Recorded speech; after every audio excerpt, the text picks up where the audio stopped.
여러분 안녕하십니까? 아잔초이 TV의 아잔초이입니다. 오늘은 5월 14일입니다. 편안히 잘 주무셨습니까? 오늘도 우리에게 새날을 주시고 새 생명을 주신 우리 하나님께 감사와 찬송과 영광을 올려드립니다. 그리고 오늘도 바이블 365와 함께 이 하루를 시작하시는 여러분을 축복합니다. 오늘 하나님께서 우리에게 주시는 말씀은 5월 14일 제134구 새 생활의 길 찬양 생활 히브리서 13장 15절 말씀입니다. 오늘 말씀을 제가 먼저 한국어 성경으로 읽어드리겠습니다. 히브리서 13장 15절 말씀. 그러므로 우리는 예수로 말미암아 항상 찬송의 제사를 하나님께 드리자. 이는 그 이름을 증언하는 입술의 열매니라.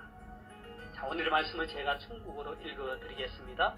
希伯来书13章15节，我们应当靠着耶稣，常常以颂赞为祭献给神，这就是那承认主名之人嘴唇的果子。 자, 제가 다시 한번 조금 빠르게 읽어드리겠습니다. 希伯来书13章15节，我们应当靠着耶稣，常常以颂赞为祭献给神，这就是那承认主名之人嘴唇的果子。 되겠습니까? 자, 제가 중국어 성경을 해설해 드리겠습니다. 希伯来书13장 15节，希伯来书하면 히브리서입니다. 我们应当靠着耶稣，我们 우리들이죠. 应当 마땅히 뭐뭐 해야 한다. 靠着 의지하다. 뭐뭐로 말미암아 뭐뭐를 통하여 이런 뜻이죠. 예수님이죠. 我们应当靠着耶稣 하면 우리는 마땅히 예수로 말미암아. 그 한국 성경은 그러므로 우리는 예수로 말미암아 했습니다. 그 한국 성경에 그러므로라는 말이 있죠. 常常以颂赞为祭献给神. 常常이란 말은 항상이죠. 늘. 이 A 왜 B 그리고 동사가 오면 A를 B로 삼아 동사하다 이런 뜻이에요. 그래서 송짠이 찬송하다잖아요. 그리고 G는 제사고 시엔게이는 누구누구에게 바치다 드리다 이런 말이에요. 그래서 常常以颂赞为祭献给神 하면 항상 찬송을 제사로 삼아 하나님께 드리다 이런 뜻이죠. 그래서 앞에 ing당이란 말이 있으니까 항상 찬송을 제사로 삼아 하나님께 드리는 것이 마땅하다. 찬송을 제사로 삼는다 말은 찬송의 제사죠. 찬송의 제사. 这就是那承认主名之人嘴唇的果子。这就是란 말은 이것이 바로 무엇이다.承认의 말은 인정하다, 시인하다. 한국 성경은 증언하다 이렇게 번역했습니다. 나承认主名之人, 그 주의 이름을 증언하는 사람. 그 사람의 嘴唇, 입술이죠. 입술. 果子란 말은 열매고요. 嘴唇的果子 하면 입술의 열매죠. 这就是那承认主名之人嘴唇的果子. 이것이 바로 주의 이름을 증언하는 사람의 입술의 열매이다. 한국 성경은 이는 그 이름을 증언하는 입술의 열매니라 했습니다. 자, 다시 한번 중국어 성경을 전체적으로 제가 정리해 드리겠습니다. 希伯来书13장 15节, 히브리서 13장 15절 말씀.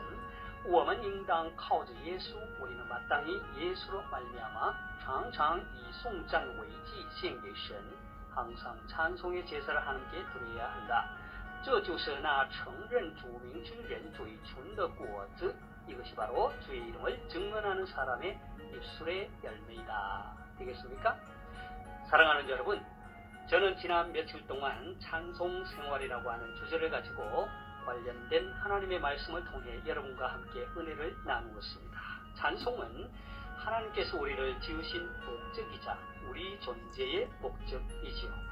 의롭고 정직한 자들이 마땅히 드려야 하는 것이고, 호흡이 있는 자마다, 아니 우리의 목숨이 끊어질 때까지 해야 할 일이 바로 찬송입니다. 오늘의 말씀은 우리의 찬송 생활이 하나님께 드리는 제사, 곧 하나님께 드리는 예배라고 합니다. 오늘의 말씀은 중국어 성경에는 나타나지 않지만 한국어 성경에서는 그러므로라는 말로 시작합니다. 이 말은 오늘의 말씀이 앞부분의 말씀과 밀접한 연관이 있다는 것을 말해줍니다. 히브리서 13장 11, 12절에서 히브리서 저자는 예수 그리스도의 십자가에서의 대속적 죽음을 구약시대의 대속제1 제사에 견주어 설명하고 있습니다. 다시 말해서 구약시대의 대속제1 제사는 신약시대에 와서 예수 그리스도의 십자가에서의 대속적 죽음의 예표인 것입니다.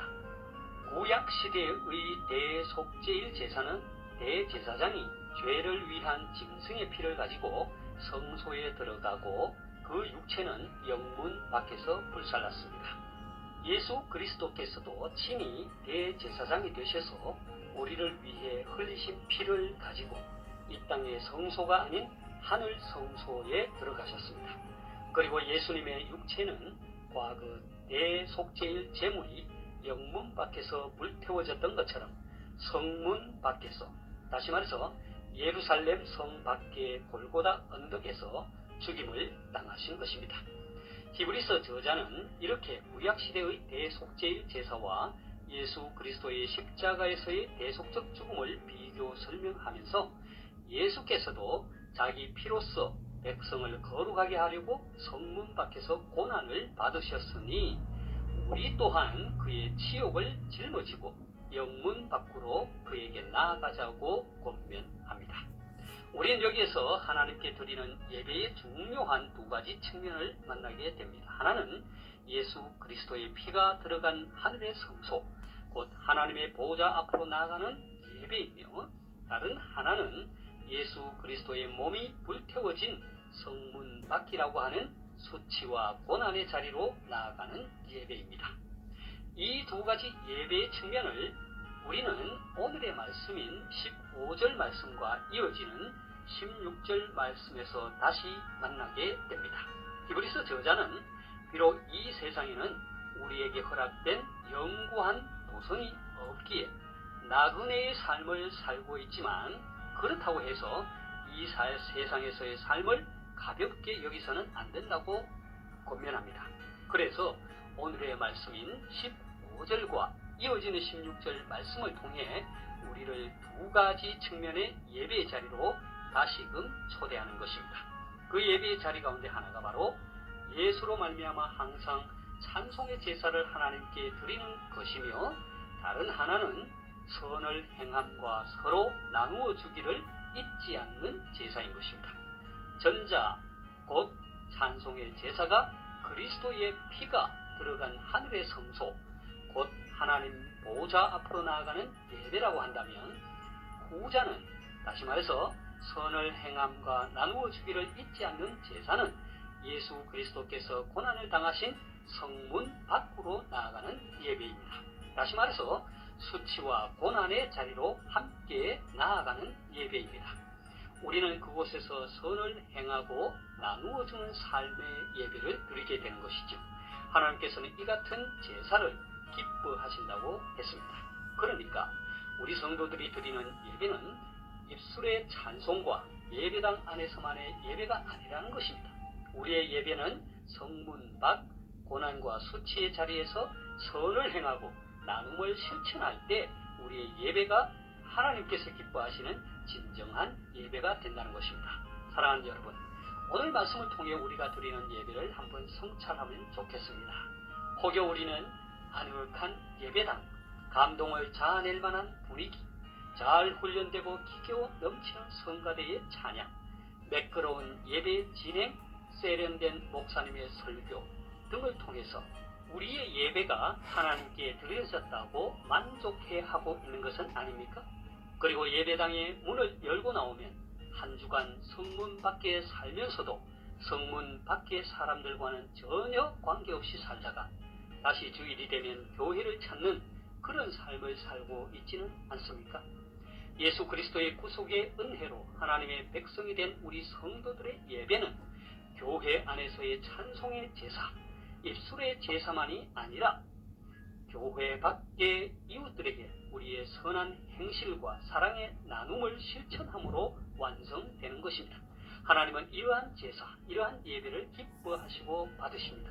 저를 포함하여 이 방송을 시청하시는 여러분 모두 하나님께서 기뻐하시는 이러한 예배를 드릴 수 있으면 좋겠습니다. 특히 요즘같이 코로나19로 모두 어렵다고 하는 이때에 우리 개개 성도들은 물론 한국교회가 그리고 제가 섬기는 선교지의 교회가 교회의 문을 열고 성문 밖으로 나아가 찬송의 제사를 드리며 선을 행하고 나눔을 실천할 수 있기를 바랍니다. 오늘 말씀을 제가 다시 한번 읽고 마치도록 하겠습니다. 히브리서 13장 15절 말씀. 그러므로 우리는 예수로 말미암아 항상 찬송의 제사를 하나님께 드리자. 이는 그 이름을 증언하는 입술의 열매이라.希伯来书13章15节，我们应当靠着耶稣，常常以颂赞为祭献给神，这就是那承认主名之人嘴唇的果子。하나님께서 여러분에게 복 주시기를 바랍니다.愿神赐福大家。明天再见，내일 다시 뵙겠습니다.